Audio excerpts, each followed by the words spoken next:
Welcoming all our viewers and our guests who have supported this program, International Affairs, which is now broadcasting live from the Dhaka's Gulshan studio. My name is Shamsul Alam Pantho, and of course, today we are going to discuss the worldwide issues that pertain to this global hierarchy. Before I do so, let me introduce all my panelists and get on to the discussion. In the studio, we have Advocate Mohsen Rashid, a senior jurist of the Supreme Court and, of course, President of the Bangladesh Muslim League. I welcome him onto the program today. Alongside, we have our geopolitical correspondent, Norman Floyd Barnes from Washington, D.C. I believe a snowstorm has taken effect in Washington. I want to start with Norman Floyd Barnes. The report suggests that a U.S. Border Patrol officer shot and killed an armed individual who was wanted for violent assault during a targeted operation in Minnesota, according to the Department of Homeland Security. I believe this is the second time a citizen was shot. Of course, earlier on this month, we've heard about the story of Helen Good, and that video took to storm all over the universe. I want to talk about this issue with Norman Floyd Barnes, his analysis, as well as whatever that is happening in the United States. Norman Floyd Barnes.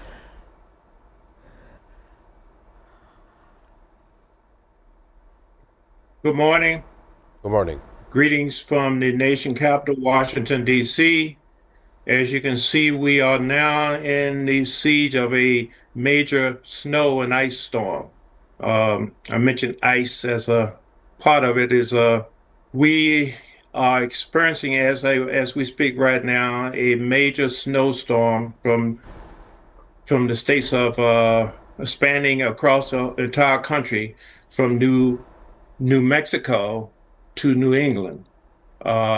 It's anticipated that this storm will carry out with heavy snow totals through Monday. And so far, 145,000 people are without power. And we are looking for another 10,000 people to be affected by this as this storm moves forward. Washington, D.C. has declared a state of emergency in terms of weather, all schools and travel, people telling people not to move and travel around. On the other side, ISIS in Minnesota has inflicted another fatality. They have federal agents has killed a Minnesota resident who is was a ICU nurse in the campaign for the immigration crackdown in Minnesota. Once again, this incident was captured on video, broadcast across the world.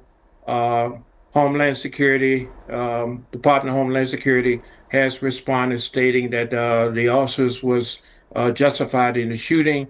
There was some 10 shots fired at this person.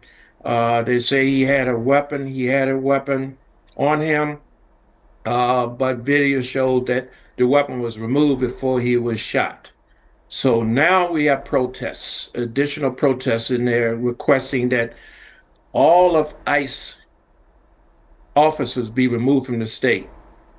The federal police is on standby dealing with this. The U.S. military has been brought up by the president. The Insurrection Act was brought up again about that. Because of that, we anticipate additional protests.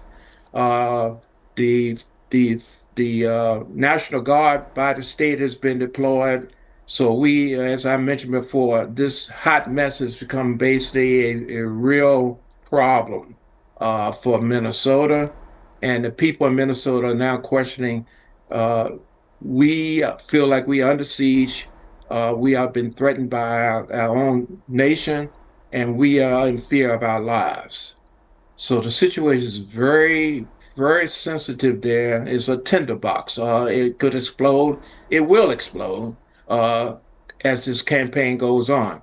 So Congress, the Senate, Democratic Party has stated that if there's one more shooting, one more incident, they will pull funding for Homeland Security, Department of Homeland Security. So now we are dealing with an internal conflict, internal battle, a battle between the states The federal government and the states are now appear to be poised for a conflict, and this is not good for the United States, particularly as we do other things around the world. The president, while we're talking about this, is ironic. The president has used the term armada, has deployed a naval armada off the coast of Iran. That should be in place shortly to deal with the impending conflict there. So there's a lot of talk about an impending attack. So this is what's happening here in Washington today, right now. And the next 48 hours is going to determine how the United States is dealing with this weather-related issue, while we're dealing with this ice issue in Minnesota, and everybody is holding their breath because it does not look good for next week. Of course, that is a very good argument that has been opened up by Norman Flood Barnes. The venues for discussion of the topics today. I want to come back to the studio with Advocate Mohsen Rashid. We know that Minneapolis and Minnesota, there has been a shooting incident has been ongoing, and this time around it was a person called Alex Pretty, who's a 37-year-old man who works as an ICU nurse. So, and he had the rightfully a gun law. According to the gun law, he had a rightful gun with him during this incident. Of course, his life has been claimed, and a restraining order has been granted, a temporary restraining order blocking federal agents from destroying evidence from the scene. Of course, Minnesota authorities has sued the Trump administration, claiming its official took from the scene of the shooting and prevented state officials from inspecting. Such an incident happening in America. It is setting a new era of American governance and from the administration towards the people. I want to understand how you felt, given that you do represent the law. Well, you see, United States has become a lawless country under Trump. He's making the whole world lawless. There are no rules applicable now. Even in trade, he's creating problems. Davos was a disaster for Trump, total disaster for him. So you see, he is neither successful in the home front, nor is he having any success in international arena. So I would simply say that I think this is time when the Americans should realize as to what is wrong with their society.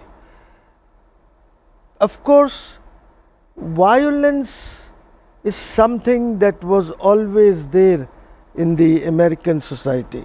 They have not been able to tame the guns.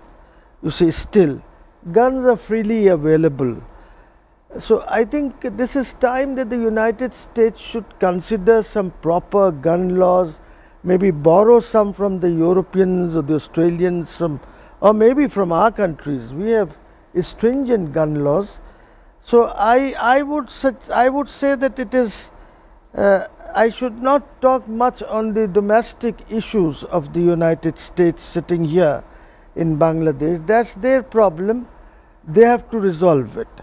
However, I will say this, that whatever happens in America does affect us as well. So we are now waiting to see what happens in the midterm elections in the United States, which are coming up.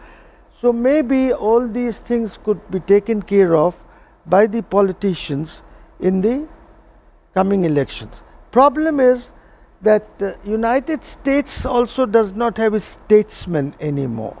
They just have got these politicians.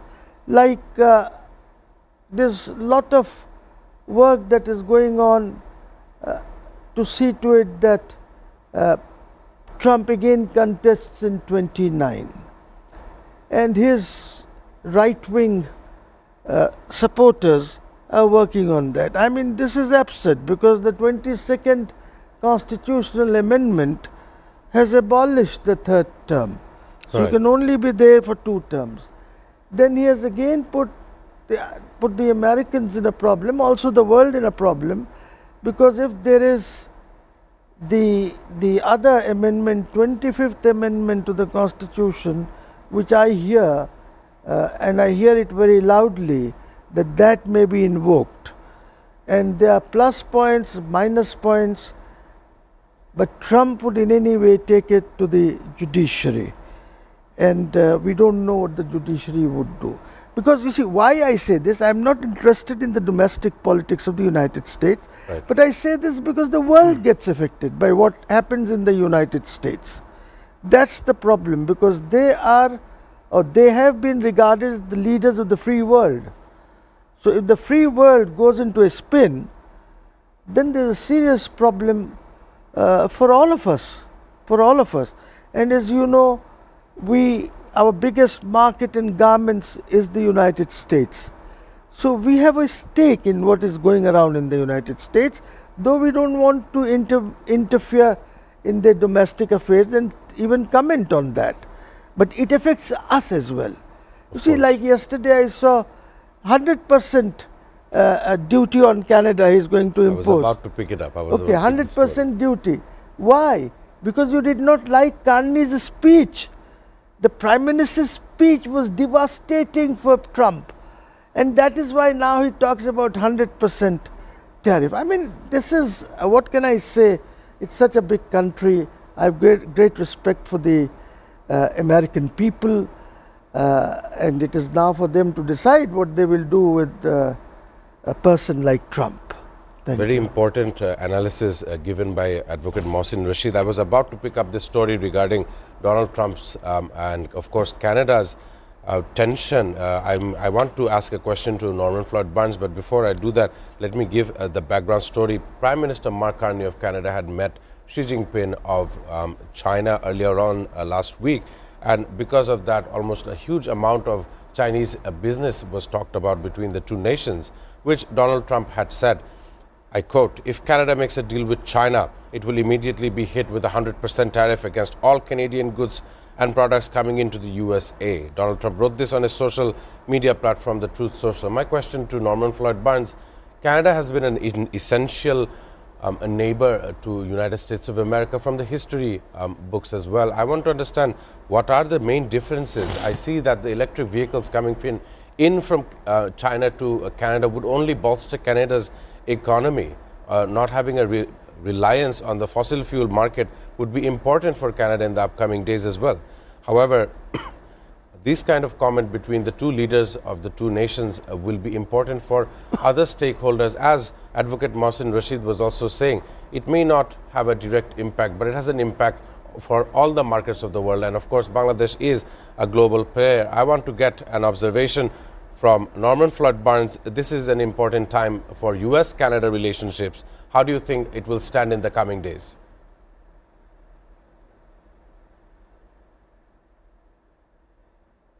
Thank you for that question. It's a very complicated answer to that is that uh, it appears that the current Trump administration wants to colonize the world.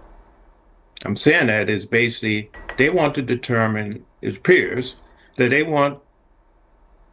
to do, they want our allies, our friends, our business associates to only do business with America. However, in light of what we are witnessing day to day, how we deal with our internal issues, how we deal with external issues, our promises and our involvement and commitments globally, countries are looking for alternatives because they have lost the trust that their administration is going to do what they say they're going to do. So they're making alternative plans and alternative deals to deal with things. And it appears that the Trump administration do not want people to shop around and do business with other people. They want them to basically be subservient to the Trump administration, trade, commerce, and financial businesses and everything else. That is not going to happen. That is not realistic. That is very closed-minded, and I don't see how it's going to prevail. 100% tariffs, 200%, 500, 1,500% tariffs is not going to deter people to do things that they feel well. if if I'm not getting a good product from you, I'm not getting good service from you, and not getting respect from you, I'm not going to do business with you. So it's going to have a effect, yes. It's going to cause a lot of problem, yes. But in the end of the day, it's how you treat people. It's how you treat people. If you don't show respect to me, I'm not going to show respect and my money to you. Important analysis by Norman Flood Barnes. Of course, when you talk about respect and all of these themes in the international order, one must give to take. Respect given is respect earned, and that's how I feel about it. Ladies and gentlemen, it's time for a short break, but after the break, we will have much more discussions related to the Middle East. Do stay tuned on International Affairs.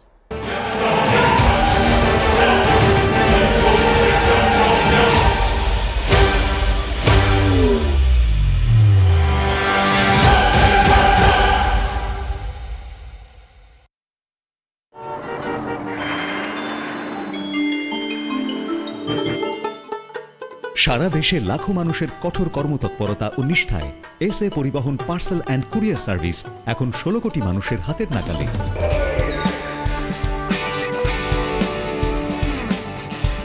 দীর্ঘ 30 বছর ধরে বিশ্বস্ততা ও দ্রুততার সাথে সেবা দেওয়ায় গ্রাহক সেবায় এখন শীর্ষে। বাংলাদেশে গ্রাহক সেবার সাফল্যের পর এসএ পরিবহন পার্সেল অ্যান্ড কুরিয়ার সার্ভিস এখন বিশ্ব বাণিজ্য কেন্দ্র সিঙ্গাপুরে। আপনার যে কোনো পণ্য সিঙ্গাপুর থেকে বাংলাদেশে বুকিং এর জন্য যোগাযোগ করুন। এসএ পরিবহন private limited, logistics parcel and courier service, 22 Roberts lane, Singapore 218302। Phone 0065 629 24900।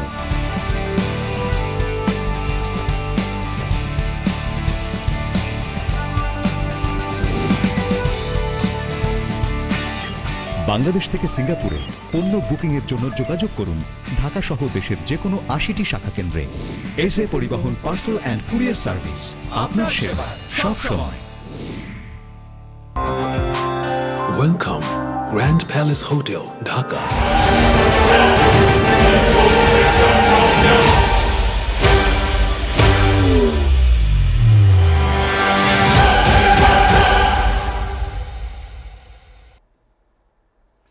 Welcome back to International Affairs. Today I'm joined with Advocate Mohsin Rashid in the studio, while we have our geopolitical correspondent Norman Flood Barnes from Washington, D.C. We were talking about governance as a whole, how governance impacts the U.S. Economy as well, the U.S. administration, and its effect on the stakeholders from across the globe. But I have another pitch point and argument to talk about here. The U.S. Armada and aircraft carrier is heading towards Iran in the Persian Gulf. It is a very important move given that the American media reports that almost 5,000 protesters have been killed in Iran's 3-week-long protest. I want to begin in the studio with Mohsin Rashid. Having such a huge flight carrier or armed ship moving into the Middle Eastern waters or to the Persian Gulf, it's important because there's been fighting. Even 1 year ago, last summer, we've seen how the B-2 bombers were used to destroy the nuclear facilities. But if you come to the recent times, the protesters, 5,000 who have been killed, this number is not released by the Iranian officials or by the state broadcaster IRIB. It's broadcasting by Fox News of the United States. I believe there is some kind of conflict of interest regarding Iran's legitimacy or the leaders of Iran. And of course, right now, there remains a threat of the Iranian regime, the revolutionary Islamic regime, of targeting American bases in the Middle East. That's a very open question to you. I want to understand how you felt about it, given that we thought that end of last week that the fighting was going down, the fighting had ended, or some kind of agreement was dealt upon. But this week we see that the media suggests that the fighting is still ongoing. So I want to understand how you felt about this issue. Well, you see, there are quite a few things. US is very good in sending its aircraft fleets or the Armada. That send this to Bangladesh also when we were having this war of liberation. In 1971, 72. This is something that they keep on doing. They sent one to Venezuela also. Now, problem is the United States of America does not run its foreign policy in the Middle East. They don't run it. It's run by the Israelis, particularly ever since Netanyahu has been in power. So Netanyahu runs this Middle Eastern policy, and the Iranians, this 5,000 or 10,000 or whatever figure comes out, this is a propaganda figure which is coming from the Americans and coming from the Shah of Iran's son, who claims to be the crown prince and wants to take over power. So they are acting together with Israel. Now the Americans have warned Israel that if we do something, remember that you will be totally destroyed. Israel. Right. Netanyahu still wants to go ahead with it. So you have to understand what is happening in the Middle East.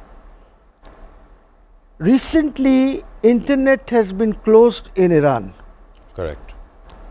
and Iran has jammed the satellites, the Starlink satellites, you see, which hover around Iran. Those have been blocked completely.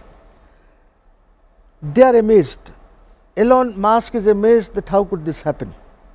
You see, so you must understand that they have got technology, and the Iranians have more than 200,000 trained engineers who work there. The Chinese are supporting them. The Russians is The as well. Russians, the Pakistanis, the Turks, they're all supporting them. So it will be very difficult for the United States to do anything, because if their flotilla or if their aircraft carrier is sunk, then you know what happens in Hormuz Strait. It's a great risk that they're taking. And I was seeing some of these things, that the Chinese have actually been working on this, since they have another armada in the South China Sea. So they have been working how they can demolish the aircraft carriers. So the weapons that they are building is to see how these weapons can penetrate inside this, and how big holes can be made in the aircraft carriers. So it's a very grave situation, but at the same time the Iranians are not bothered to that extent, because they already had interaction with the Americans and the Israelis. Yes. And the Israelis also know what they can do, what they are capable of doing. But a madman is sitting in Israel, Netanyahu, a corrupt, totally corrupt, is corrupt to the core, a criminal man who changed his name to Netanyahu when he came here from Poland. He had a different name. So, you know, all these people are criminals who are in the Israeli government now. It's straight out and out criminals. Now, they are trying to force Trump into doing something in Iran, which will be very difficult, because this could be a moment perhaps when Israel might also be destroyed, because other players will also come in if this happens. Number two, Israel is also afraid that this agreement that has been made between Pakistan, Saudi Arabia, Islamic and NATO. now Turkey is also going to be a part of it. They are working on that. So what the Israelis did, they spoke to UAE. They are very pally now with UAE. Right. So UAE president goes to Delhi for 3 hours, only 3 hours, and signs 12 framework agreements. These are not agreements. These are framework agreements that they would work on these agreements. Say like buy BrahMos missiles from India. They will supply refined fuel which are used for BrahMos and things like these.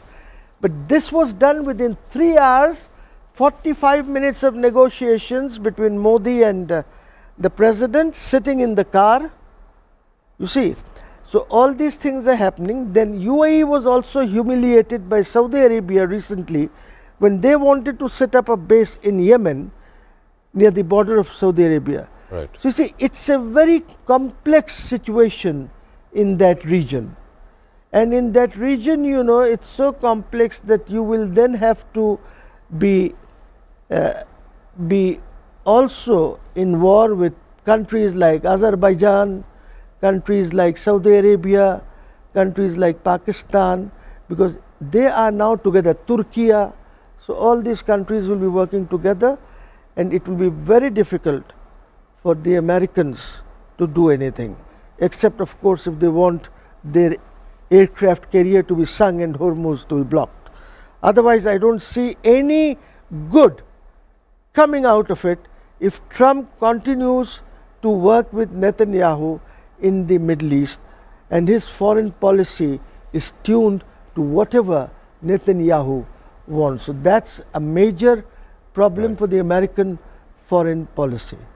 Thank you. Very specific observations made by Advocate Mohsen Rashid. Of course, when one talks about Middle East, one cannot avoid the build-up in Gaza, the situation regarding the board of peace, how they can invite characters such as Vladimir Putin of Russia, but not meet eye to eye regarding the Ukraine-Russia war as well. So I want to ask a question to Norman Floyd Barnes. It's important. I want to bring back to the Iran-US tension. The head of the Iranian Revolutionary Guard Corps warned the U.S. on Saturday that the paramilitary force is more ready than ever, with a finger on the trigger, as the American warships are headed towards the Middle East. Of course, the Guard was known as the Commander-in-Chief IRGC General Mohammad Pakpour, who had made such a comment regarding it. And of course, the Associated Press, the AP, had taken note of this outcome. And of course, as Mohsen Rashid was stating in our show here today, that the UAE and India were designing scripts marking agreements between the two nations, of course defense ties as well. And one cannot ignore the fact of the Islamic NATO emerging out of Saudi Arabia, Pakistan and Turkey. This entire triangle would come to the support of Iran in the case of a war-like outcome. But yes, US has military bases, military assets in the region. I want to understand more from Norman Floyd Barnes. We thought that the case with Iran had gone down given the fact that other issues took over regarding Greenland. But right now it is coming back to the major screens. I want to understand, do you think an imminent strike into Iran is possible given the movement of the US carrier armada? Thank you for that question. But to all appearances, we look at the pattern of the Trump administration. Look at Venezuela. When they deployed a military contingent, a armada, a flotilla, a aircraft carrier, a task force unit to the Venezuelan coast, that was part of a strategic plan. I see the same thing happening in Iran, that there's a plan in place. They're putting together a model for some type of action. You can't put that many military, naval, and other resources in a region without some type of plan. Things happen, incidents happen. So there has to have a very focused mission. There's a mission in place for that. When that mission starts, is be determined when the president feels that everything is secured. Has he communicated with his allies in the region, Saudi Arabia? The prime minister of Israel, is he ready? What is our status of our military bases? And are we prepared to engage? There was a plan earlier last week to engage, but the assets and all of the logistics was not in place. So supposedly these logistics will be in place, and there will be an operational plan and a mission that will be activated. We don't know when. It could be as soon as tomorrow, or it could be several weeks or a month from now. But there's a staging process, and the military do not stage unless there's a mission. So the mission, when it's activated, is determined by when the president feels that he's comfortable with the plan, and then it will happen. So I don't think that's going to be there just to scare people. They're there for a mission, and we can expect some type of action. That is important, and I want to have another question regarding Middle East, but to other countries that have recently joined hands. I want to have this question to Norman Flood-Barnes. I believe that the broadcast with Mr. Norman would last another 5 minutes. As Mohsen Rashid was also picking out the defense pact between the two leaders of India and the United Arab Emirates, I believe that you have significant experience working with United Arab Emirates in your career. Of course, the two sides signed pacts covering defense manufacturing, technology transfer, space cooperation, infrastructure investments, and of course, a 200 billion bilateral trade target by 2032. And of course, as globalization persists, the cultural similarities do exist between the two nations, as they are old trading friends. I want to understand, what is the global outlook? What are the position or the posturing of the Arab nations, if not just Saudi Arabia, but as well as UAE, who is commonly heard in various fronts, sometimes in Yemen, sometimes in Sudan. This name comes up continuously. I want to thank Mohsen Rashid for picking this out, and I want to ask Norman, what is your take regarding UAE and its friendship with India?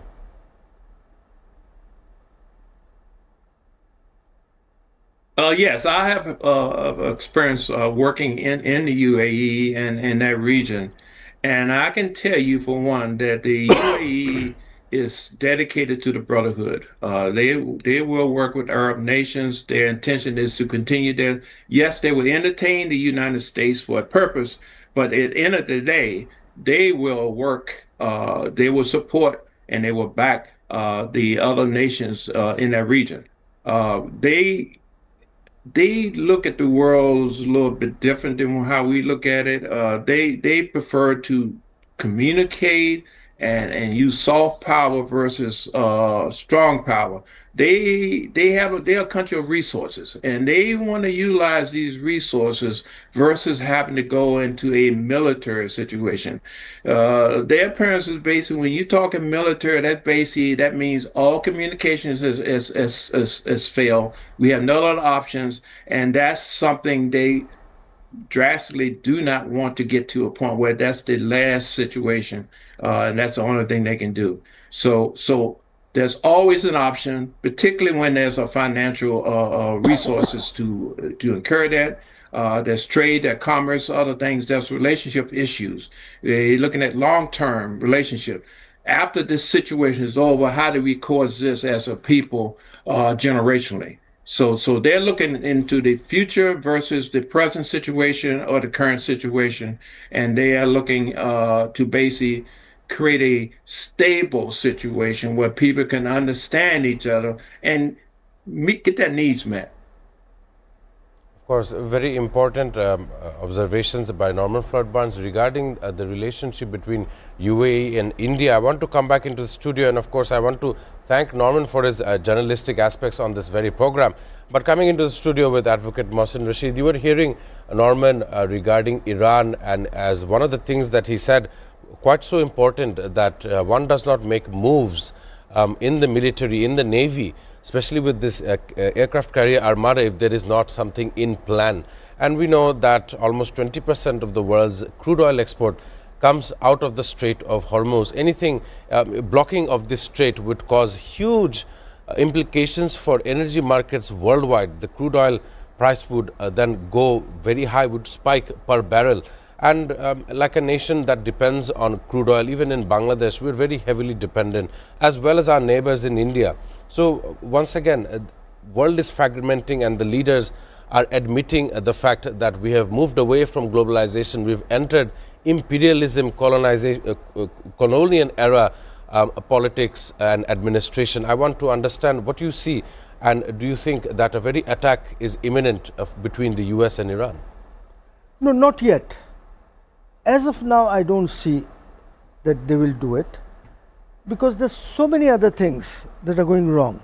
But at the same time, Trump is under tremendous pressure from Netanyahu to do something with Iran. And you know, the protests that recently took place were organized by CIA and Mossad working together. Even their agents were present in the protests. You Right. see. So That is why Trump said that please don't hang anyone. If you hang, we are going to take action. Now, I have no idea whether after this warning from Trump, whether anybody has been hanged or not, because the warning was specifically about hanging. He said, we will not do anything, but please don't hang anybody. So since it was related to hanging, I have no idea whether they have done anything, we hang people after that warning or not. Now, Iran is a power, you have to understand. It's got lot of missiles and all sorts of missiles. Then they have been supported by China. They know how to block these. They, as I told you, they blocked internet, including Elon's Starlink. I think these are about 9,000 satellites or something, or 900, whatever. All of them were blocked in as much as Iran is concerned. Nothing came out of Iran. You see, so they have got technology.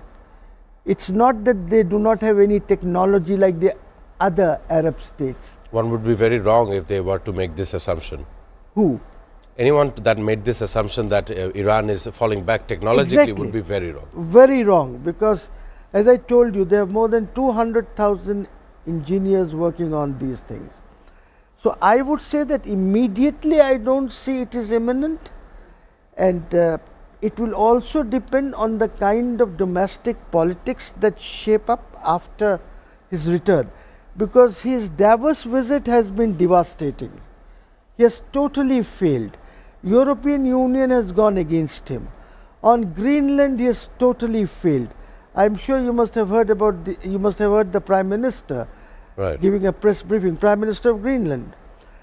They have now decided that they will not call this piece of land Greenland anymore. They'll give it a different name, which is their local language name. Right. So, you know, all kinds of things are happening. Trump has totally de-alienated the European Union completely. And as I was talking about Carney's speech, you see, Carney, the Canadian Prime Minister, had visited China, gone on a 3-day state visit to China before he came here. That was a very successful state visit that he had with Xi. Right. Trump did not explode or speak of 100% duty when he went to China or when he returned from China. It was the speech of the Canadian Prime Minister in Davos which humiliated Trump. Correct.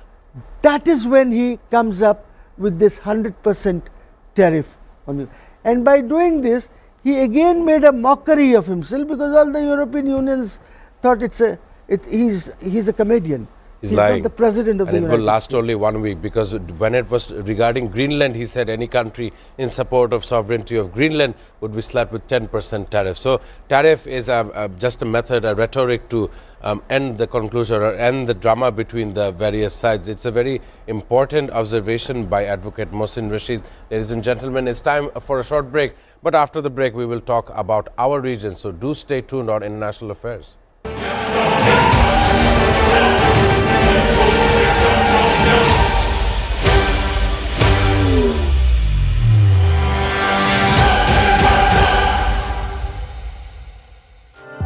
A majestic lobby, blending timeless elegance with modern design. Experience 5-star comfort in suites and rooms. Sophisticated fine dining restaurant. Crystal clear swimming pool for ultimate relaxation. Modern gym and serene spa for well-being. Perfect venue for corporate events, weddings and parties. Seamless and secured. Elegant and eye-catching design. Indulge, relax, discover the first 5-star chain hotels in Bangladesh. Grand Palace Hotel Dhaka, 22 Kakrail, Dhaka, Bangladesh. Welcome to Grand Club at Mirpur 10 Dhaka.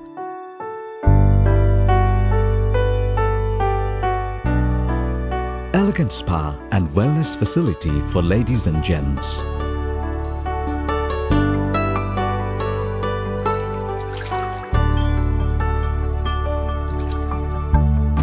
Play pool and snooker in international standard billiard zone.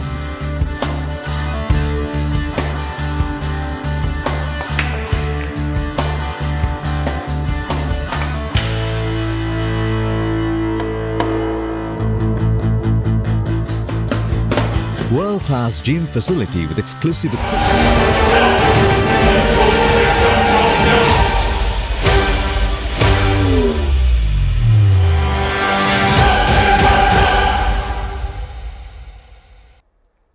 Welcome back on International Affairs. We were joined by our geopolitical correspondent Norman Floyd Barnes from Washington, D.C. and in the studio we have Advocate Mohsen Rashid.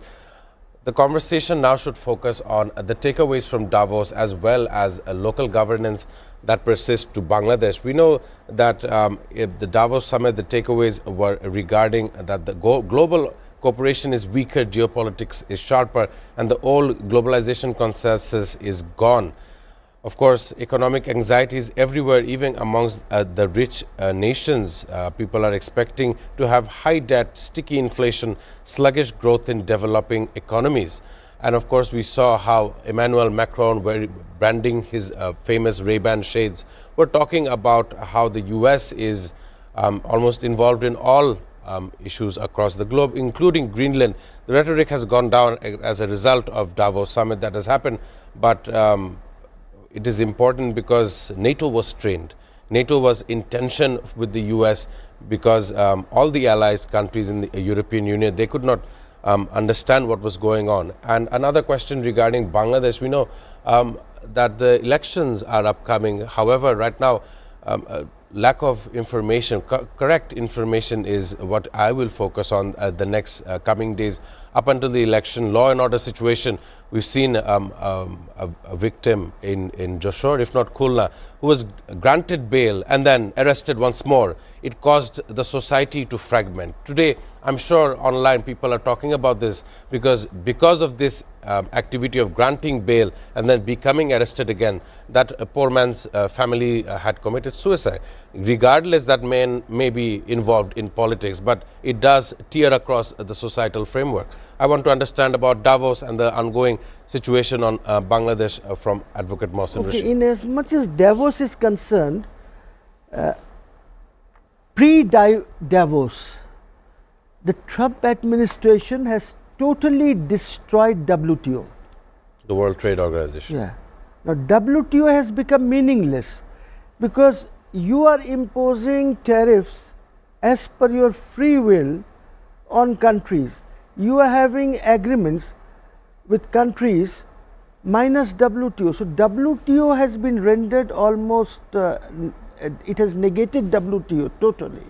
Now WTO, when it was there, it was functional, then there was a rule-based trade amongst countries. That has been demolished by this Trump administration. And Trump has also not been able to have agreements as fast as he wanted, trade agreements. Right. Like even with Bangladesh, we don't have a trade agreement as such. What we have is a non-disclosure agreement. But the trade agreement as to how much tariff will be imposed over India also they have not concluded, very important country.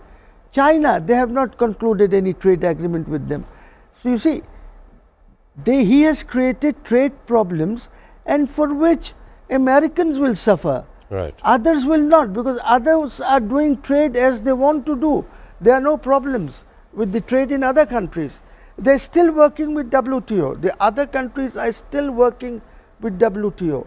So Davos has been a disaster for many reasons. Number one, Davos did not bring the Europeans closer to USA. Because of Greenland, there have been tremendous differences. And the worst part was why Trump is backing out. Trump is backing out for the simple reason that if he sends his boots on the ground to take over, then it will trigger a war between European Union and Americans. Right. Why it will trigger? Because Article 5 of the NATO Act will come into play. Correct. So which means all countries in NATO have to come together and fight the United States. Regarding Greenland. as That's well. right. So that is why he is backed out of Greenland now. So I think problem is that he does not do homework before saying something, you see. And the problem is that the diplomats are not running the country. They don't run the country anymore. I mean, if you look at Witkoff, a real estate builder and agent, you look at his son-in-law, another real estate builder and an agent, they are doing diplomacy. How do you expect this Ukrainian war to come? Because the professional diplomats who know their job, they have been kept out of it totally. Right. Now, in Gaza, this peace, you don't have any important nations, like China is not there. How come there is no China in a place like Gaza or the He's Board not of Peace? there. So, you have got amongst important nations, you have just got 2-3 nations like Pakistan is there. India is not there. India has been excluded. Such an important country, South country, Brazil is not there. Such an important country. South Africa is not there. You see, sorry, excuse me. So that Board of Peace will go down the drain. See, Right. it will not work, because within that board, he's got 2 executive committees. Right. So essentially what he wants to do is take over Gaza. 60% of Gaza is still being held by Israel. 40% is with the Palestinians. You see, so that problem is not going to end so soon. Now, in as much as Bangladesh is concerned, Bangladesh is apparently going through elections. Some kind of elections may or may not be held on the 12th of I February. really like your use of the word apparently. Yeah, That describes apparently the it's situation. going. So that's why I'm saying it may or may not be held, Right. because there's so much still to go. See, you have not recovered the arms. You have now asked the licensed armed holders to surrender their arms, but you are not making any effort or asking everybody to surrender. If they are caught, then we'll have this law. They'll be tried for whatever you want to say, sedition or whatever. Right. And some kind of law should be there for them. You are not talking on that. So you are leaving an avenue open for chaos and instability in the country, which is apparent. I see it. Then you are also keeping the doors open for election engineering. Right. Vote That's rigging. another major problem, even if elections are held. Oh, sorry. Why I say this is because I understand they are not going to count the ballot papers on the day the elections are held. They'll keep it for some other day, maybe next day or the day after, whatever. Now we have got some forms. Form 16 is to be given to the agents Right. on the day of election. You count in this booth, and then all of them are collated and then given to the agents, because you have many booths in a presiding in a place where you are voting. Right. So that is one problem. Now I recall Pakistan. In Pakistan, Imran Khan won the elections, which was reflected in Form 46. Form 46 of Pakistan is like Form 16 that we have here. Form 19 is something that the returning officer signs, saying that Mr. X is declared elected from this party or independent or Or this whatever. constituency, yes. Right. In Pakistan, it is Form 47. So what they did was, they created an assembly based on Form 47, which were fraudulent and not genuine. So maybe they might borrow that kind of a thing from Pakistan. Right. So I'm very worried about that too, that Form 16 and 19, how will they be used? Correct. So engineering is expected. Of course, I must thank Advocate Mohsin Rashid for your valuable insights and contribution to this program, and of course commenting on the challenges that this apparent election that will be held next month and how to face these challenges. Of course, I also thank Norman Floyd Barnes joining us from Washington DC for his contributions as well. Ladies and gentlemen, as I draw closure, today is January the 25th. On this day in 2011, the Egyptian revolution was going on, also known as the Day of Anger, which began the uprising against the Hosni Mubarak regime and toppled this regime.